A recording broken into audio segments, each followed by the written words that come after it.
Hi,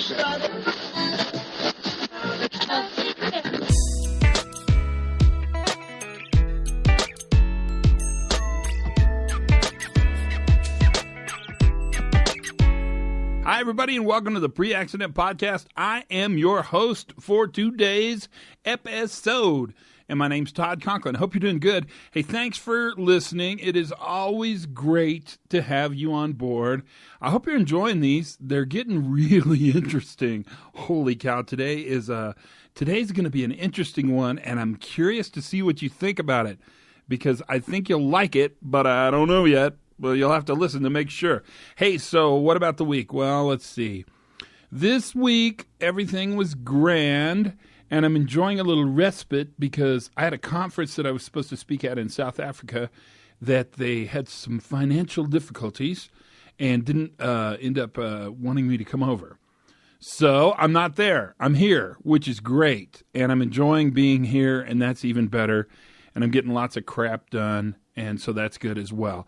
Everything is grand. The numbers are amazing.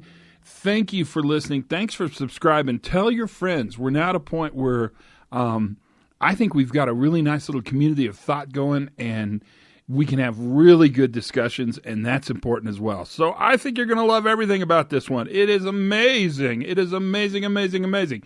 So we're going to talk to Tim Autrey. And Tim works for an organization, actually he's the founder, I think, of an organization called Practicing Perfection International. Is that what it's called? It's PPI. He talks about it a bunch. A better podcast host would have probably looked this up before he cut the intro, but I'm not that guy.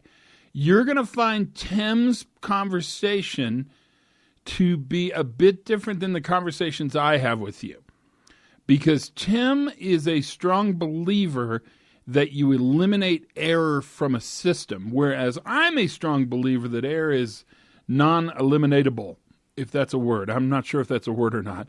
And we don't really discuss it much, but we could have. I mean, the potential there was there all along to talk about it. Tim's great. He's super fun, and he's a super nice guy. And he's going to talk a lot about the way sort of he sees things happening in the world and the success his company's had, and I cannot deny that. I think he's out there making the world a better place, and I think that's really interesting. He's got a new book out. He'll pump that pretty well. By the time you hear this podcast, the book should be available, and it's called The 6 Hour Safety Culture. And he'll talk about it. He'll talk about how he can make a bold statement, because that, my friends, is a relatively bold statement to make. And I think that's worth listening to as well. Anything else? Hey, if you've got questions or comments, never hesitate to call me, because I'm always callable and I'm always incredibly interested in what you're thinking. Also, if you are really interested in the Foundations lecture series or whatever we're going to call that, I don't know what to call that, that's quite doable as well. Give me a yodel if you think that makes a difference. But until then, I think we're pretty much destined to have this conversation. Sit back and enjoy. I think you're going to find it interesting. I hope you find it challenging. Certainly that's the goal, is there are many ways to see the world, and we need to represent as many as we can, at least in the way we're thinking. So while I'm in your head in these headsets, I hope this is a challenging conversation, and you listen to it and you come out of it stronger in what you believe, whatever it is you believe. I'm cool with it. It's all great with me, baby. It is all totally great with me. But I'm curious to see what you think. So without further ado, here is Tim Autrey and our conversation. I was going to say, you're doing a lot of traveling? Yeah, I'm traveling a lot. I'm busy. It's slowing down a little bit, which is great for me, because I was just traveling too much, I think. I was gone all the time. Yeah. But, I'm just out there. I'm out there spreading the good word, just pretty much the stuff I do. It's been really valuable, and everybody's getting better, and so that's good, and it's exciting, and it's good work. It's better than stealing. Absolutely, it is, and there's like you say, the good work. There's an idealistic side to it, and that's one of the things that I love about what we've been doing in PPI and the type of people that have been drawn to us to be our facilitators. We've never gone out and really gone after anybody. They've all come to us, and I think virtually every one of them, if not every single one of them, puts the idealistic part of what we do substantially ahead of the income earning part of what we do. And, don't get me wrong, we all like money. But it's great to be able to make a living doing something where you're actually making the world a better place. And I know you feel the same way. I do. I think that makes it kind of worth sitting in airports and, waiting on delayed flights and canceled flights and then more delayed flights and more canceled. It kind of makes it all worthwhile. And it's exciting. I was just with some guys last week, and the safety manager came in and said, my wife told me I haven't been this excited about work in 10 years. And I said, that's nice, man. That's a good thing to say. That's awesome. For me, getting rewards or getting feedback like that, and that's the biggest reward there is. That makes everything worthwhile, because, in that situation, not only is that guy renewed his passion about his job, he's doing a better job. So the people he interfaces with at work are being more positively impacted. And beyond that, and perhaps even as important, if not more important than that, when he goes home, his home life's better because he comes home in a better mood. He's bringing positive energy home with him. And I think that's just awesome. We had one of our success stories from the early days of PPI was a plant general manager who was introduced to what we do by one of the bargaining unit members of their facility. And after a year and a half or so, he finally agreed to do it because this guy just didn't let up. And as he tells the story, he said, even when we started, I really still didn't understand what it was. But he said, when I went through the leadership course, he said, it totally changed the way I looked at everything. And he and I became pretty good friends. And when it came time for him to retire, Suzette and I flew down to go to his retirement party. And we're getting ready to leave the retirement party, and his wife pulls me aside as we're just getting ready to walk out the door. And she said, I got to tell you, she said, you have no idea what a change your training made in my husband. She said, I thank you, our daughters thank you, and our grandchildren thank you. And it's like, you know what? It just doesn't get any better than that. Yeah, that's pretty cool. That's pretty special. So, Tim, how'd you get started in all this? Give us your background. I'll give you a little bit of the current story, and then I'll go to the backstory. Sure, that's fine. That's fine. We've gotten to a point now in PPI where we literally have worked all over the world, and we've worked with tens of thousands of people. And so we've accumulated our own database of successes and what has worked and what hasn't and all of this. And in addition to that, since I was probably 10 years old, I've been a student of human behavior. I started at the age of 10 reading Think and Grow Rich by Napoleon Hill, and then I went to How to Win Friends and Influence People by Dale Carnegie, and then in my early 20s, as a broke sailor in San Diego, California, on one early Saturday morning, because I had no money to do anything else, I wandered into the library and found a Theory of Motivation by Abraham Maslow. And so the behavior side of this equation has always been an acute interest of mine.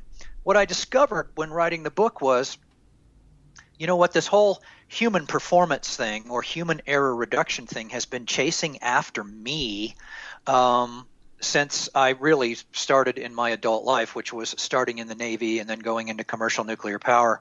And what I realized when I was writing the book, as I decided to finally sit down and write my story, was, there were 4 instances in my younger life when I should have been killed in all 4 instances, and I wasn't. And so, I titled that section of the book 3 Strikes and You're Supposed to Be Out, because I actually made it through my 4th strike.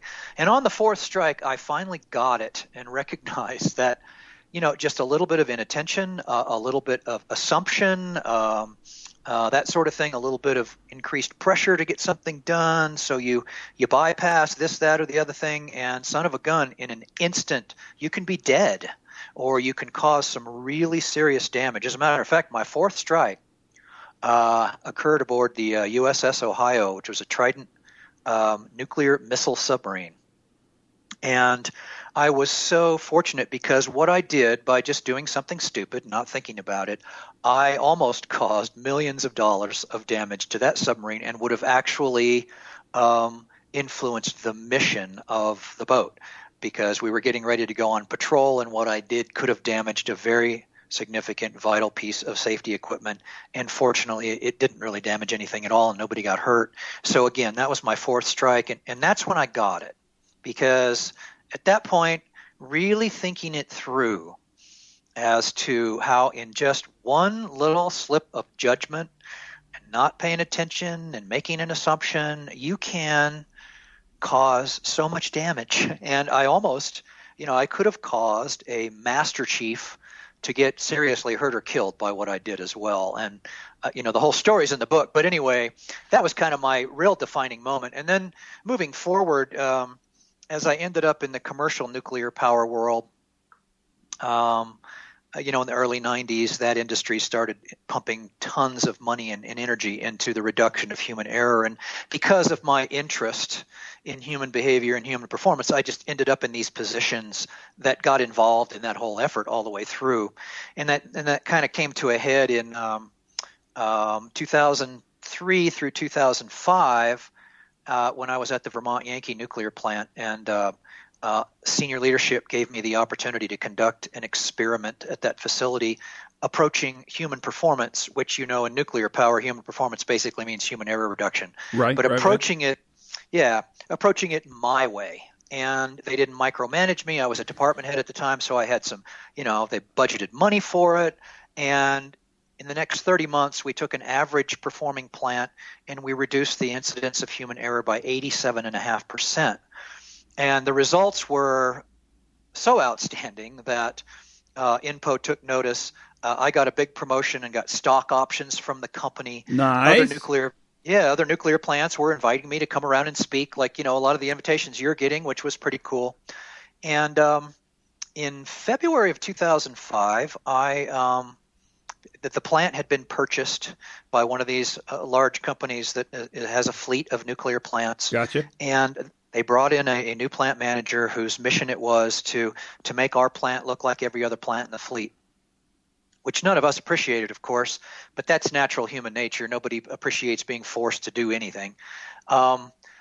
However, this guy came in, and after all the successes we'd had, and that was only one of my areas of responsibility, one of about 6 areas, and in every single area that I had been responsible for, the folks in my department had just made amazing progress. And that was basically because I helped the systems, and I got out of their way, and I encouraged them and everything. They did it. I just had the opportunity to work with these great people. But success. Anyway, this guy comes in, and his marching orders are to make our plant look like all the other plants in the fleet. And I had been traveling out of town, and he said a couple of things about me to my boss, which my boss related to me. And I was so, for lack of a better phrase, pissed off by what he said. It's like this moron doesn't even recognize what has happened here, over the past 2 years. And I turned in my resignation the next day and started PPI, and that was 10 years ago. So wow, that's a longer answer than you probably wanted to your story, but that's how it all kind of came together. That's good. So what do you think? Because I'm always really curious about this idea of managing error, and we sort of come to this from different directions. I think error is pretty inevitable. In fact, I think error is kind of it's so inevitable it's kind of boring. It's kind of opportunistic. But right. You guys really see it as something to be corralled and managed, right? Well, we see it as something to be minimized. I mean, anybody that's been involved in this field for any period of time recognizes one of the cardinal things, which we repeat over and over and over and over and over when we're working with clients. Human beings are fallible. We make mistakes. As a matter of fact, I make more mistakes than anybody I know, which is, I think, why I ended up in this business in the first place. So really, in what we like to say is what you want to do is you want to initiate efforts to drive the incidence of human error to the lowest possible levels of frequency and severity, knowing you're never going to eliminate it.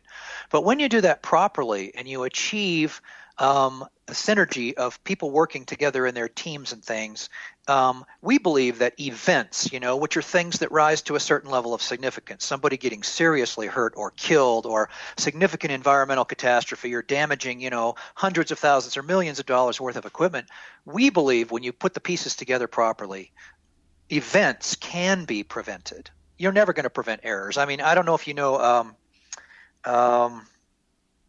Oh shoot, his name is right off the.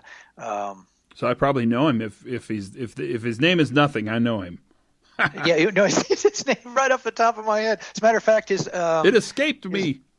His actual first name is Tim, just like mine, but he doesn't use Tim. He uses is it Shane? Oh yeah. Timothy Shane Bush. Yeah, he's been on the podcast. Shane Bush, yeah. He's been on the podcast. Yeah, well, I love the way he puts it. He says, if you're going to try to eliminate errors, you're going to go broke and you're going to go insane. And I love the way he puts that. I think that's pretty brilliant, and it's absolutely true. So it's not about eliminating errors. It's about minimizing them. And then when you look at, as well as I do, when you do the only time we really do a cause analysis or a root cause analysis, the more significant stuff, and generally, particularly for any real significant thing, there are all kinds of opportunities along the way where if that hole had been plugged, it wouldn't have happened, yada yada yada. So, our thought process is when you get people thinking right and you get them a sense of, and we're talking, so let's take an organization now. You get workers at all levels, and when I say workers, for goodness sakes, I'm not just talking about the front line. And that's a mistake oftentimes we see companies make. When you talk about workers, they only think of the people at the front line. Now, I don't know if that's because they think the people at higher levels don't do any work. But anyway, hopefully that's not the case. So you take the members of an organizational team from the top to the bottom, and when you get them thinking right and you expand their context and you implement the approach that we have been using, and it's, of course, our approach is not exclusive, but the elements of it that where you treat people like people, and you allow, for example, one of our precepts is, well, two precepts that really fit together well, and there's only 4 of them. One of them is the people come to work wanting to do a good job, which right. I absolutely believe 100%. Right. Gotcha. And the 4th one is the people who do the work are the ones that have the answers. Right. Gotcha. So now, precept number 2 is 84 to 94% of all human error can be directly attributed to process, programmatic, or organizational issues. And really what that means, that's a long way of saying the lion's share of times somebody screws up at work. It's not just blatant making a really poor assumption or not paying attention. There are almost always, the majority of the time, contributing factors. Poor labeling, poor lighting, undue stress, vague procedure wording where they're forced to interpret on the fly, all those different kinds of things that we're all familiar with. But, one of the things that we teach big time is, and we call it the next level approach. And I know there's some other terms out there like new view and things like that. And that's our phraseology, is next level. And if you want to take your performance to the next level, you got to think different. And we love playing off of, Apple's campaign from 20 years ago, think different, because right. of the being grammatically incorrect, it gets your attention. But thinking different's not enough. You got to do different. Does your approach take away from creating error tolerance? Because you were talking about reliability, high reliability, and error behavior. What do you guys think about creating error tolerant systems? Systems where the error is going to happen, but the error has less consequence or no consequence. Well, we teach that, and I'll tell you, we when you get to the measurement side of it, which virtually everybody wants to do, you want to measure your progress. Well, there's a threshold below which you don't count it. And I think that relates directly to what your question is. It's you're tolerant of that. Now, if there's an opportunity to learn, you certainly want to learn from that, because the little things oftentimes. You got lucky and nothing really happened, and it was a small little thing. I like to use the example of when I'm teaching to a live venue. I'll use an example like, okay, this table leg here. So I'm up here prattling on, carrying on like I love to do, and I trip over that table leg. Well, that was an error, right? But there was absolutely no consequence, and those kind of things happen all the time. On the other hand, I could trip over that table leg, and because there's very thin carpet over a concrete floor in this room, I could trip down, my right kneecap could smash down into that concrete, shatter my kneecap, and I said, now we've got something significant. The important thing to understand about that, of course, is the initiating act was exactly the same. But I think that's a great, great lesson to put out there, because you've got to, resources are limited, the value of what you can learn out of certain things is limited. Sometimes, for example, tripping over that table leg, well, we don't necessarily need to write a condition report on that and do an investigation and have corrective actions. How about if we just, put a little orange cone right there or what have you, and get people thinking like that on the spot? So that's kind of how we've been approaching it. And I think, having come from nuclear land, and another one of my areas of responsibility in my last job was we had the corrective action program as well. And you want to talk about expending exorbitant amount of resources for very little return on investment. And that's one of the ways where you can really cut that down, is when you have that tolerance, you establish that threshold.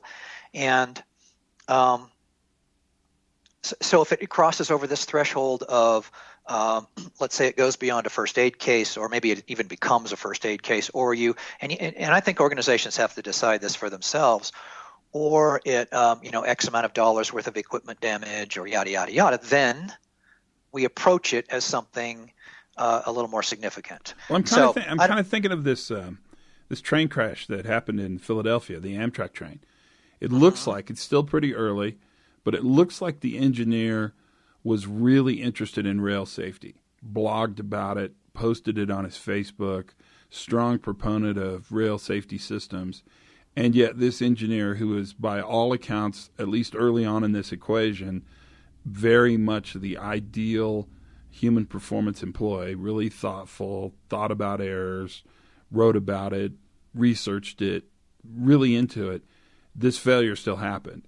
And the question I would ask is, was the error inevitable, and should we manage the consequence, or do we want to manage the behavior and try to remove the error? And I think it's a really interesting question. It is a very interesting question, and I think in our field, it's probably one of the gazillion-dollar questions. And just like in almost anything in life, I think you're going to need to find the right balance. And I couldn't even I haven't investigated the specific incident that you're talking about. You really have to look into all of the known data, in my opinion. Right, and we don't have any of that yet. I mean, it's still pretty early. But it's I've been watching Bob from the NTSB get up and give the presentations, and of course I'm like you. I look into those kind of failures pretty deeply because I'm interested in those failures. Do you think error is a choice? Well, again, I think sometimes in retrospect it was a choice. Well, I think to be fair, Tim, in retrospect everything's a choice. But retrospect, yeah, you're right. But in context, do you think error is a choice? Because I think that's to me that's an important delineator in whether you can remove error or not remove error. If you think error is a choice, then simply asking people to choose to not make those errors would make the world a better place. If you don't think error is a choice, then you're kind of in a different position. What do you think? Well, I think I would like to relate this to the concept of violation. Right. I didn't ask that question. I'll ask that next. But okay. Is error a choice? Well, I can really only answer that, I think, from my perspective. Well, that's what I want, Tim. I want your perspective. No, but I mean about me personally. Well, I cannot imagine a situation where I would choose on purpose to make an error. Right. Because if you come back again, and this is in PPI world, but our precept number 3 is people come to work wanting to do a good job. I have yet to meet a person that came to work wanting to screw up. Now, you do have, what are called C players that want to get away with whatever they can and do as little work as they can. But even those folks, they don't want to get hurt. Well, unless they want to get disability or something. Right, and of course, those are few and far between. Yeah, let's not talk about sociopaths. We can remove them out of the system. Right. So normal people. I do not think error is a choice. I guess in the overview, if I'm using myself as an example, which I'm the only human being that I can really claim to know even partially well, I would not consciously choose to make an error. So now, if you want to give me a different example or a scenario, no.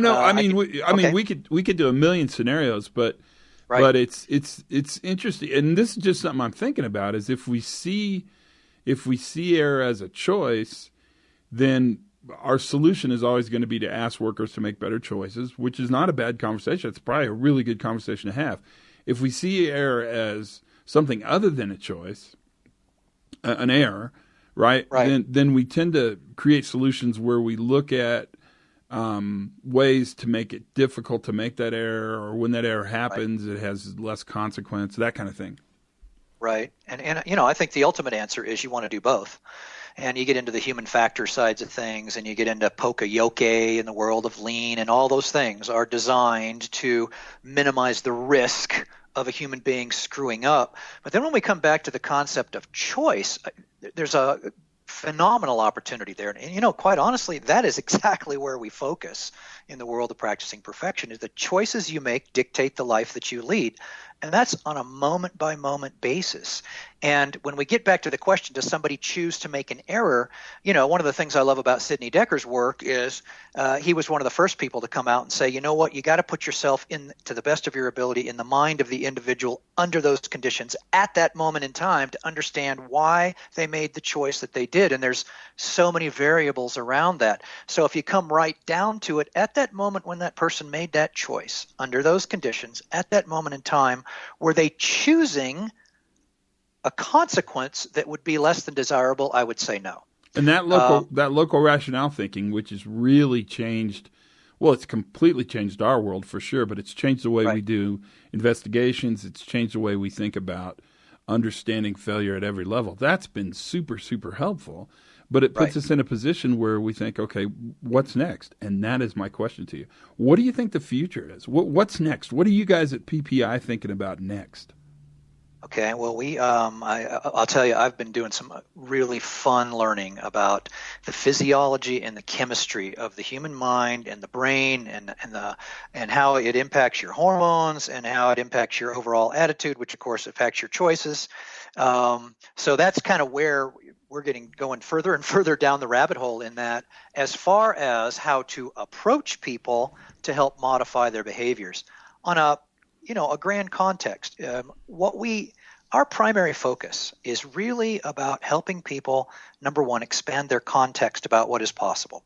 And the example that I love to use for this is when I'm talking to a room full of safety people, I say, for example, go back 20 years ago.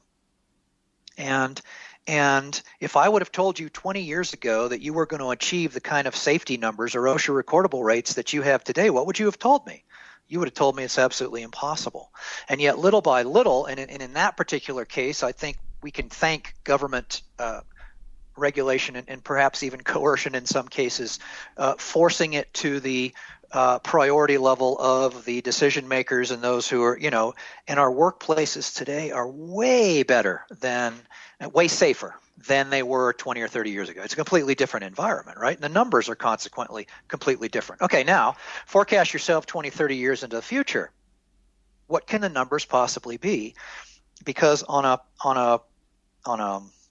scale of, you have to be able to believe something is possible in order to actually take actions to move in that direction. Now, it doesn't mean you're going to achieve it overnight or anything like that, but to move in that direction. So anyway, what we do, which has been so phenomenally, it just continues to blow my mind how powerful this is by expanding people's context about what is possible for them and the fact that they really can make a difference, because I honestly believe it's an intrinsic aspect of human nature that we want to matter. We want to make a difference.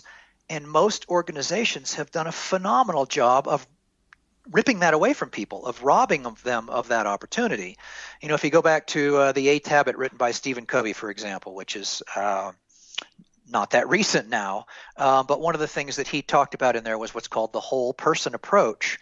And when you treat people like people instead of like things, you begin to open up a world possibility that didn't exist before. A great example of this is some of those movies we've seen, like Freedom Riders and Stand By Me, and some of those great movies where teachers have gone into inner city schools that are completely dysfunctional, and these kids are in gangs, and their brothers and mothers and fathers are getting shot, and they're in prison and all this kind of stuff. And turning a classroom of those types of kids around into human beings who actually value their lives, want to do something with their lives. And if you remember the story about Jamie Escalante and the calculus tests, for these kids to get into college, and they accused them of cheating. Do you remember that movie? Yeah. So if a teacher can go in and make such dramatic changes in such a dysfunctional environment, what can just a little bit of tweaking do with a group of workers who have come to work wanting to do a good job? They've got all kinds of insight and intelligence and creative make things better energy. That, because they've been managed like things, that opportunity has either been denied them, or the organizational structure has done the best job it possibly could to stomp it out of them.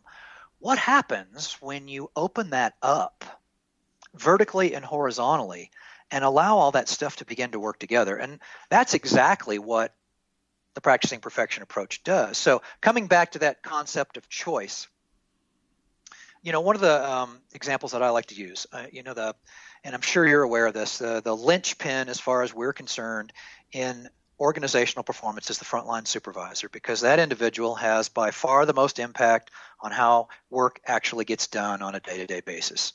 So you take two frontline supervisors, one of which has run a team or a crew or whatever that has the reputation of the get-her-done team or the get-her-done crew, and you want something done on schedule or ahead of schedule, by golly, you give it to them because they're going to figure out how to get it done.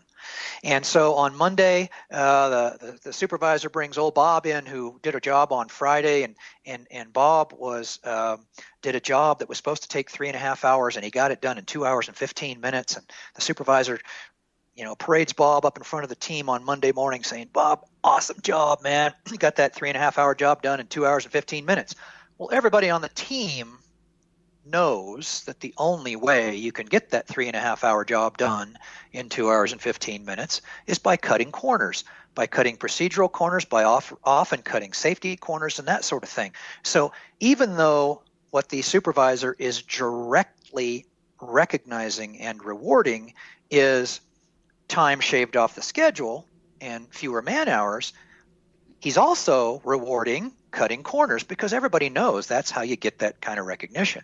Now compare that supervisor to supervisor B over here, or Bravo, who says all the time, "Look, I don't care what the job is. I don't care where we are on the schedule. Nothing, absolutely nothing, is worth you putting yourself in harm's way, taking corners, that could possibly cause you to get hurt. Nothing's worth that, Our number one thing is we all want to go home in the same or better condition we were in when we came to work every day.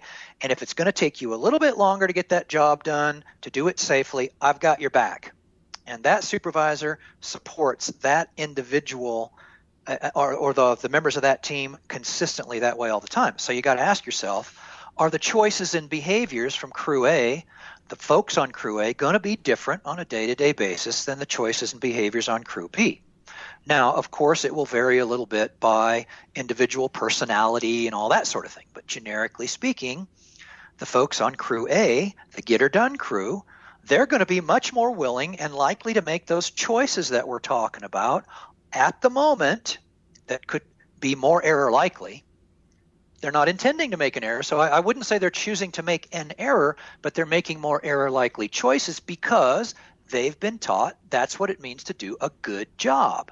Whereas the folks over here on Crew Bravo, they know if it's going to take longer to do it safely, that is the core principle of the thing. That is the number one thing. And so that's how we're going to conduct ourselves over here. So I think that's a real long-winded answer of getting back to answering your question. If you combine on the global level, people come to work wanting to do a good job. Moment by moment, they're going to make those choices. And so that's at an instant. But you can say there are hundreds and thousands of choices being made every moment in an operating organization, and that's where those choices get influenced. And that comes predominantly from the frontline supervisor, but the overall organization as well has – it's like the culture. If you talk about culture, and I don't know if you want to go down this path or not, but this is one of my pet things, because we still have experts out there saying changing the culture is hard and it takes a long time. And based upon our 10 years of experience, I absolutely disagree with that, which is one of the reasons why I titled my book the way I did, 6 Hour Safety Culture. I figured it's going to get people's attention. That's the reason for the title of the book. Sure. And there's a basis for it. I'm not going to bore you with the details of that unless you want to know. But that's the reason we called it that. But the culture in which we live influences the way that we think, whether it's the country in which we live, the community in which we are, the church group that we happen to belong to, the organization that we're part of, all the way down to our natural work team. We're influenced by that culture. Likewise, we have the opportunity to influence that culture.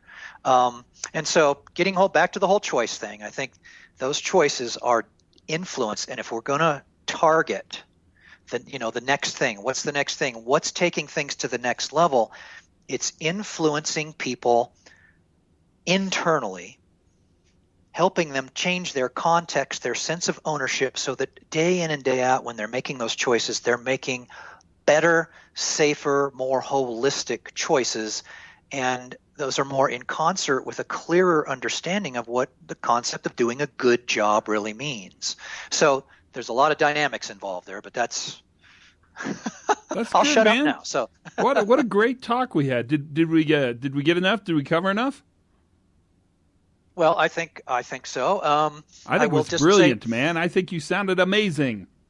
Well, thank you. And I always love listening to you talk. And one of the things I love about your style is you're not afraid to call it like you see it. And I've always been the same way. I like to think of myself as a rebel in this world of, so many people thinking they know they have the answers, and they're all the same answers. And if that's true, then why aren't things getting better at a more rapid rate? That's right. And so we're all always looking for ways to poke holes and learn new things and get better. And, we call it constant, never-ending improvement in our world. And, one more thing I did want to say, I'll kind of cap that whole thing off and then see if you just have any closing comments. This whole thing about culture, there are two predominant schools of thought, and this directly relates back to your question about do people choose to make errors. One predominant school of the thought is it's got to come from the top down. You've got to have exceptional vision, and you've got to have charismatic leaders, and you've got to have constant energy pumped into it from the top. The other predominant school is you've got to grow it organically from the bottom and rely upon things such as viral growth and things like that. And there are different approaches to both of those. Now, our philosophy is you need both, but the real answer is, which is how you can do it in 6 hours, by the way, at the natural work team level. The real answer is culture change comes from the inside out.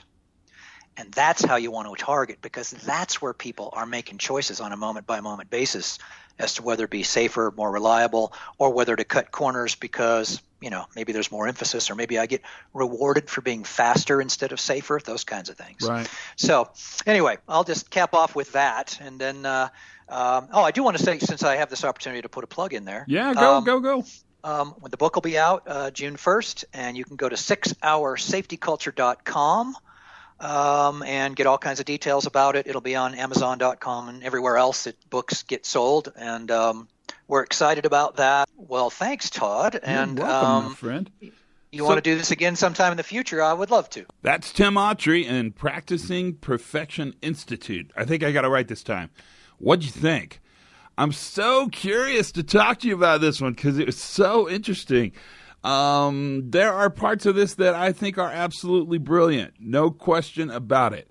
And there are parts of this that I think are a bit old school, and the mixture is really interesting to me. Maybe that's a good way to say it. I hope I didn't mess him up by asking him that choice question.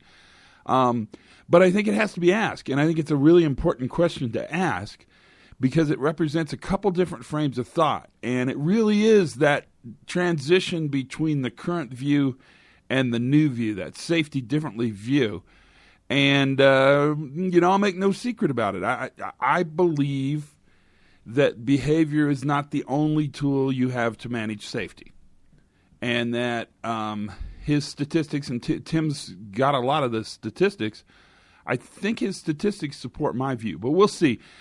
Either way, it was a remarkable podcast, and I know it's a valuable one for you to listen to. I promise you that much. That's for sure. I hope you enjoyed it immensely. It's always so much fun to spend time with you, and this one is thought-provoking, no question about it. Hey, have a great day. Learn something new every single day, and for goodness sakes, be safe. I'll talk to you next time. I promise you that much. See you then.